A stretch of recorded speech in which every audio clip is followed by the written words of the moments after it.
G'day. Hey everyone, Hello.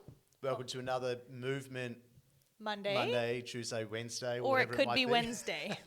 Depends on when we release it and when No, you watch it. I think this one will be a Movement Monday. Movement Monday. Let's I think it will be a lock Movement it in. Monday. Yeah. Yep. So that was good. So last conversation we had was Yes, the Chinese. underground Chinese church. Yeah, which was really known for a lot of persecution. Yes. And it's neat because it had a lot of history, but it's still very modern, important as well. Yeah. We got to go through all of the decades very quickly Yeah. about what that looks like, what it used to look like, what it does look like still now. Yeah. And that was interesting to me, Yeah. especially. I've heard a little bit about it, but Yeah. I learned a lot from last time. Yeah. So- Great. And I guess the really cool thing is that's not the only place in the world where awesome stuff is happening Correct. right now.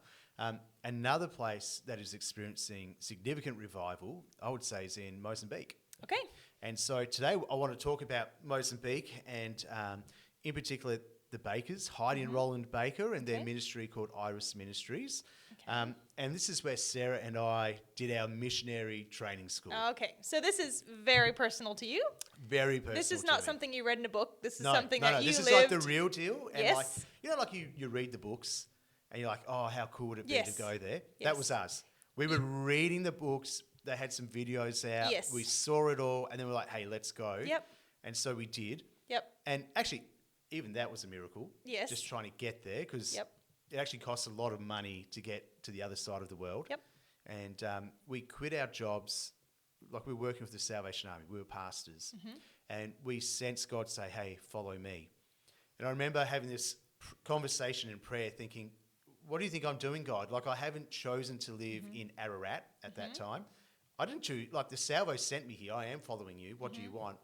And anyway, as we went along, we just felt like God inviting us to come and see what he was doing around the world. And so that's what we did. Did you have children yet at this stage? Jed, Okay. yeah. And so he was not even 1 year old. Yes. But that's more consideration, right? To take Yeah. when you think we're Oh, just yeah. going to go around the world. Oh, look, we went to, to the doctor to get injections and stuff. And he was trying to, and actually we went to a Christian doctor and he was trying to convince Sarah to stay home because he was too scared for us to take Jed with Tropical us. diseases and things. Everything. Ooh. Yeah. So anyway, we got the jabs. Yep. We all survived. Fine, worked out okay. It was amazing. Okay. All right. I think in this one, I'm just gonna sit back and Oh, yeah. relax. Enjoy I this love one. these guys. I So think you're gonna have a lot to tell us. I think this is one of those things where you could have probably written the book instead of talking about the book you read. This is gonna be one that you probably could have written. So Maybe. what's the organization called? Okay, so they're called And start from the start. Yeah. Okay, so they're called Iris Ministries, founded by Rolland and Heidi Baker. Okay. And these guys are amazing human beings. Where are they from? So both from the States. And actually, Rolland Baker, his grandfather was a missionary in China, Okay. which we were talking Underground. about before. Yes. Okay. And so what his grandfather was doing, he had like an orphanage for kids that had been abandoned or not wanted. And his grandfather was a very faithful sort of guy. And so they were praying for these kids. And these kids were wild. Like they were the kids that no one wanted sort of kids, And Roland will often talk about how people would say to his granddad, don't bother with these kids. They're too far gone. Like find some kids that have a bit of potential and invest in them and it'll work better for everyone. Yep. And but his grandfather was like, no, we got to go after the ratty. That's not scriptural. Yeah, exactly. Yeah, like we're going after the naughty kids. That's right. We're going after the kids that are difficult, that have tragic pasts and all that sort of thing. They're the ones that we feel called to go for. Right. And basically what happened, revival broke out in this orphanage. It sounds, you can actually read about it in a book called Visions Beyond the Veil. And basically what happens is that the Holy Spirit comes during like one of their normal chapel services. And all these kids just have these wild encounters with God. And so they're having visions and like they're coming to Roland's grandfather and they're saying stuff like, I don't know, they'd had this vision and they're like, who was this really strong guy with long hair?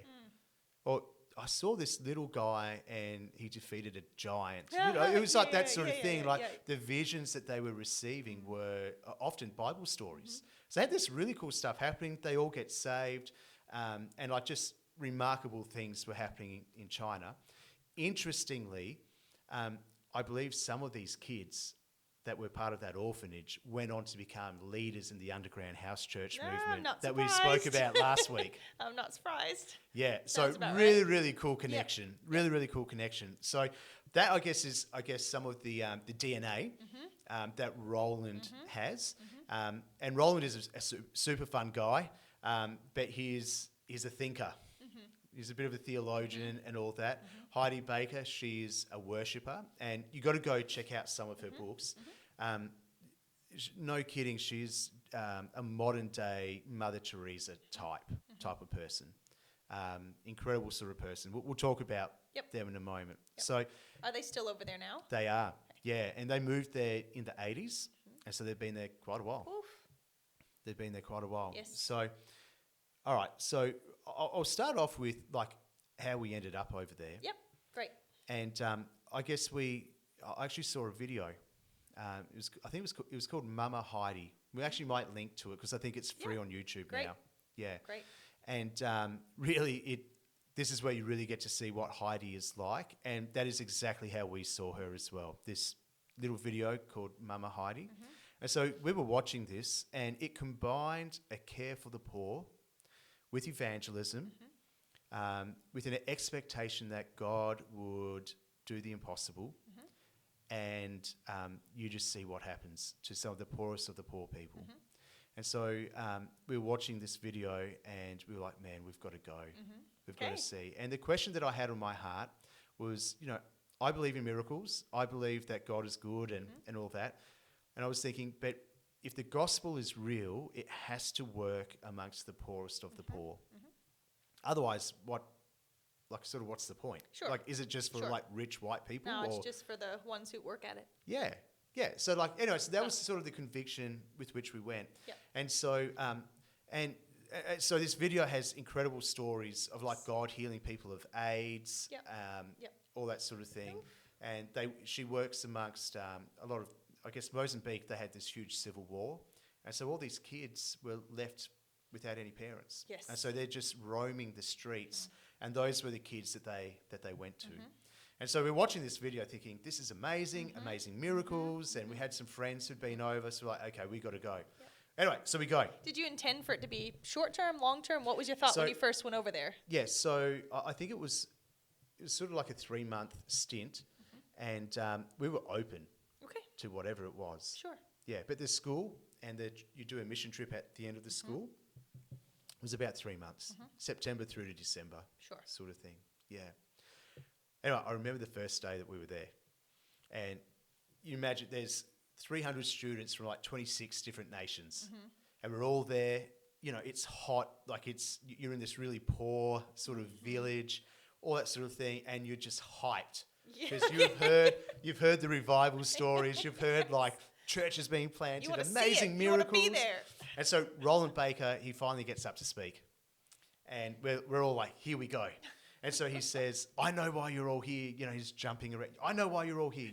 You want to learn how to see miracles. And we're like, yes. He's like, Miracles. you want to know how to lead people to the Lord? We're like, yes. So you want to know, how we're church planting across the whole nation? We're like, come on. Yes. And he winds us up, Yeah. and he goes, and in the end we're all like, that's why we're here.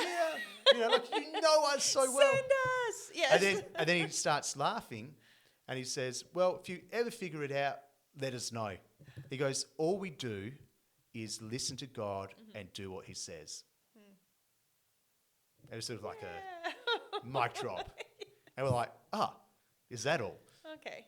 And then I guess for the next 3 months, they proved that's exactly what they Yes. do. We listen to Yes. God and then do what he says. And That sounds simple. very, very simple. So anyway, so Heidi and Rolland, I think it was 19... Actually, I've got some of the dates maybe muddled up here a little bit. Anyway, it looks like from 1980 to around 1995, they were in both Asia and England, doing some church planting, different missionary sort of work. And I believe they were in England before they went to Africa, and they were watching the news. And it was about the civil war that had just decimated Mozambique. It was one of the most poorest places in the world, and, you know, it was like hell on earth. And so I can't remember if it was Roland or Heidi that saw this and then went to the other one and said, hey, I just saw this thing about Mozambique. It's hell on earth. There's all these kids, the civil war, like it's awful. And I think it was Heidi who just said, let's go. Just like that. We should go. Okay. We should go. Okay. Like, that is the worst place in the world. Yeah. All right. We'll go. And so they did. And so the plan was to start an orphanage just like his grandfather started. Okay. That was the idea. And so... which presumably would have been very full after Civil War. I mean, there'd be kids everywhere who There was kids everywhere. needed so many things. Yeah. And so I guess as you read through their story and hear about how some of it happened, it's just, again, miracle after miracle, but not without intense persecution and suffering. And so they get there, they don't have a lot of money, and they end up getting an orphanage. I think they bought an orphanage that someone was trying to get rid of. Okay. And they had all these kids, and they were Did they have told... support from back home? They Was must this have had a missionary bit. type thing? Yeah, they must have had a bit. And what happened is they were trying to get approval from the government, you know, for their orphanages and all that sort of thing. And they were told the exact same things that Roland's grandfather was told. Don't start with these street kids. Ugh. Find the kids with a bit of potential. Find some good kids that you actually These have ones a here hope. can't be saved. Best Too to far focus gone. on these ones. Yeah. Okay. You know, and anyway, I love the posture that Heidi Baker took when she got over there, and she said that she learnt the language, Portuguese, and probably whatever local dialects they had as well. And she often spoke about this. She would just go and sit in the dirt with these kids and became friends with them. And so, anyway, they'd been going for a while, and they were completely burnt out. Things were hard. I think they were getting shot at. Like, there was just like not surprised. things being burgled, things Yeah. not going well, running out of money, you know, all that sort of thing, and just sort of wondering, God, what is happening here? And so they went back to the US, and they ended up at a church in Toronto. And there was a bit of a move of God happening over there. And so they went to some of these meetings, and they just wanted to be refreshed. And Heidi talks about how she just wanted to give up. She just wanted to get a normal job at Kmart. Something a little less stressful. Yeah. And she was like, that's all I want. And then she had this vision where she saw Jesus and said, because I died, there was always enough. And it broke her. Okay. Absolutely broke her. But she just said that she peered into the loving eyes of God, of Jesus, in this vision, and she was just completely undone. And she felt like God say, release control, like release control. And, you know, there was all these different things that God was speaking to her. And, you know, she physically overwhelmed by the presence of God. And anyway, but she went back, and something had shifted inside of her. And so now, instead of having, you know, a couple of centres and hundreds of kids, and churches or whatever, you went to hundreds of churches and thousands of people, then thousands of churches and tens of thousands and hundreds of thousands of people. Like, it just exponentially grew. Exponentially grew. And so Heidi, she always has like these sayings, and me and Sarah remember every one of them because we use them when we're talking to people, and it's just so simple. So what about this one? First one is stop for the one. Stop for the one. Stop for the one. And so we often want to go and save the whole world. Yeah. But she's like, just stop for the one. That's good. Again, it's a very Mother Teresa type It of is. saying. It You know, is. stop for the one. It is. And so that's what they do. They stop for the one. Yep. I remember one time she was super late for class. And so we were all waiting for her. We'd been waiting for hours. And then she ended up telling us why she was late. It made me feel bad because I was annoyed. But she said she was walking to class through the village, and she saw this little old lady who was blind. And so she knelt down beside her and said, hey, what's your name? And the lady said, I don't have a name. They never gave me a name because she was blind. So they just never named her. Not worth a name. Not worth a name. And so Heidi gave her a name. Oh. I think it was something like Benita or something, which means beautiful. Yeah. It was something like that. Yes. And prayed for her. She gets healed. She can see. She's got a name. You know, it's just like this crazy miracle. And so she comes to class a couple of hours late, and we've just been waiting for her. And she tells us this, and I'm like, oh, come on, Heidi, what's taking so long? Then she tells this story, and like, Oh, goodness. oh, okay, Yeah, okay. fair enough. Okay. So anyway, but she stopped for the one.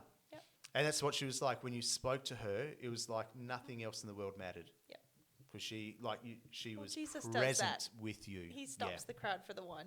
He leaves Exactly. the 99 for the one. Like, there's a lot of examples Exactly. of that exact yeah. philosophy. And it's infuriating when you're working with someone like Sure. that.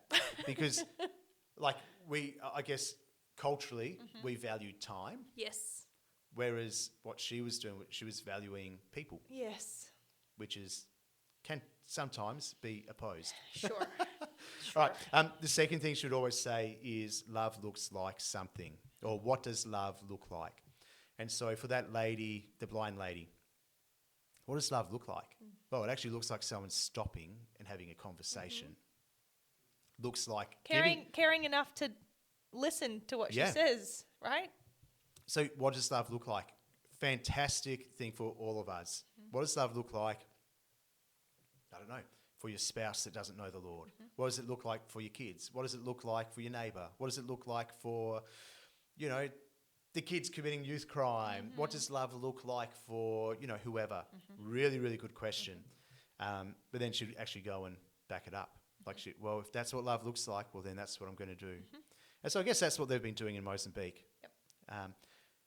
This next one, go low and slow with honour. Low and slow with honour.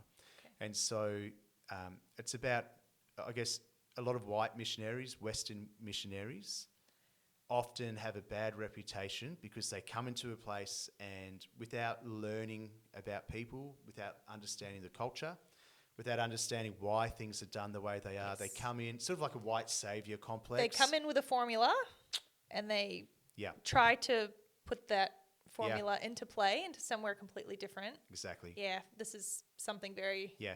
common. And often we think, our solutions will make a difference. And sometimes they don't. Sometimes they that's just make right. things worse. Well, I mean, they've grown up in a, they might, in an extreme case, they might have grown up in a very conservative Baptist church where the pastor wears a necktie or they're not holy enough to be up the front at the altar, right? Yeah. So they go into this African nation, and it says everyone needs a tie when they're up the front, and it's just a very different culture, and they don't take necessarily culture into account or... No.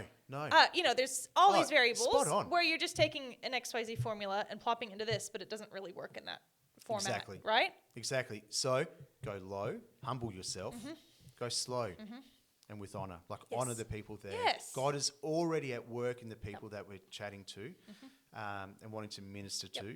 But what is God saying? What is God doing? How can we join God at work? So I love that one. Go low and slow with honour. And then the final one that she always used to say, there's always enough. And so, they're feeding all these kids. And where we were at their base in Pemba, we had this feeding program for all the village kids. And sometimes there wasn't enough food. And so they would pray and somehow God would provide. And so they had multiple... That's been done before too. Yeah, they've got multiple stories of when there was just not enough food, but somehow God provides. See, you hear how many of these stories are your real life lived experiences are near exact duplicates of biblical stories that we grow up on, the loaves and the fish. Somehow we prayed and there was more food. Exactly, yeah. The lady was healed of her blindness on the side of the road. Yeah. These things are happening. Totally, 100%. And so I guess like Mozambique, when they moved there, one of the poorest countries in the world, absolutely devastated. Like actually I remember when we were driving from where we were into, it's called Old Pemba, so the older part of town. And it would have looked stunning back in the day. These big, like modern looking buildings, but now completely decimated. Yes. In ruins, overlooking this beautiful ocean. And so this country had been completely decimated, completely decimated. And so they were taking the gospel to the poorest of the poor, and God showed up and did stuff. So Iris Ministries now, like they have so many churches, and one of the things I love is that it was all locally led. So it's not that Heidi and Rolland are doing all the work.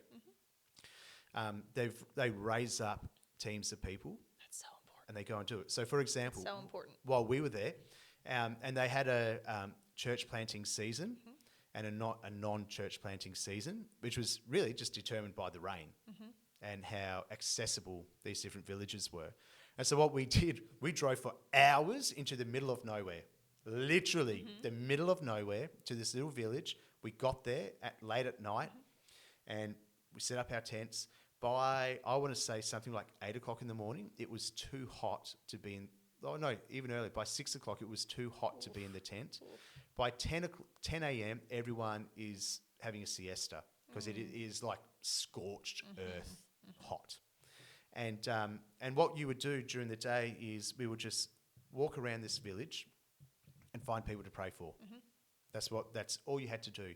And so we would find people, and people getting healed and all that, and then you would invite them back that night. We did the Jesus film, so they'd got like a big projector generator going and put up the Jesus film. In some places, they've never seen a film before, so it's like that's what I was wondering. Mind-boggling. This would be very strange. And so anyway, and then someone would get up and preach, and then tons of people come to the Lord. The next day, the king of the village would offer you land for a church, and the local pastor normally had like a round, like he would have like his area, and so it was the local pastor who determined where these church planting groups would go, and then that would then become just one of the churches that he looks after. And so it's just phenomenal. Yep. And so they've done it that way, where they send missionaries out specifically to plant churches. They respond to, like, they've had some really bad floods, and so they've been responding in floods and all that. And there's been horrific persecution, particularly in the north, from some of these Muslim groups that come down and try killing everyone. That was something I wanted to ask, actually. It sounds like there's just outrageous success if you want to measure it that way. And you think, wow, there's just people being healed, there's enormous people coming to faith, and things are just so amazing.